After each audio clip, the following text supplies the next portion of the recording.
Mindoni Joias apresenta tipos de colares. Acessórios são ótimas opções para transmitir quem somos. Com isso, os colares ajudam a completar qualquer tipo de estilo, além de deixá-lo marcante e elegante. Colar foi um dos primeiros acessórios utilizados pelos seres humanos e podem ser feitos de diferentes tipos de materiais e modelos.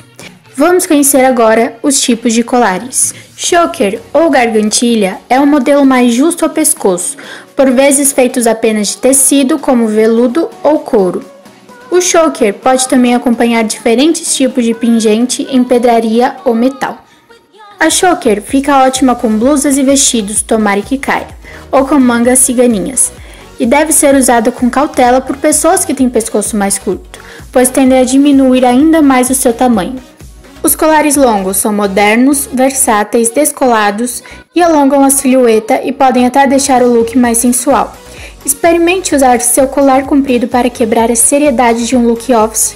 Por cima de um terninho, por exemplo, seu look vai ficar ainda mais moderno. Decotes em V e colar longo é uma combinação perfeita e ainda deixam a silhueta mais alongada. O comprimento deles variam e podem ser combinados com outros modelos de colares mais curtos, médios ou de mesmo comprimento. A corrente básica é uma joia indispensável para quem adora complementar os looks de forma discreta. Isso porque é aquele tipo de acessório que faz toda a diferença nas composições, mesmo sendo uma peça simples. Esses modelos são perfeitos para preencher o colo, não só em decotes mais discretos, como camisas ou tops com blazers, como também nos decotes mais profundos. Por ser delicado, esse tipo de colar pode fazer parte de conjuntos com correntes mais longas e gargantilhas. Temos também o colar de gravatinha. É um modelo que fica mais rente ao pescoço e desce acompanhando um formato do decote. Seu formato pode ter algumas variações, mas geralmente na extremidade final do acessório tem um pingente.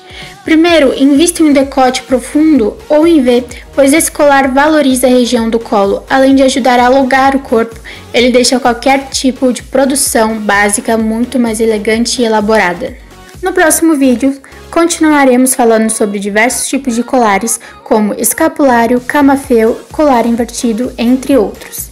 Obrigado por assistir e até o próximo vídeo.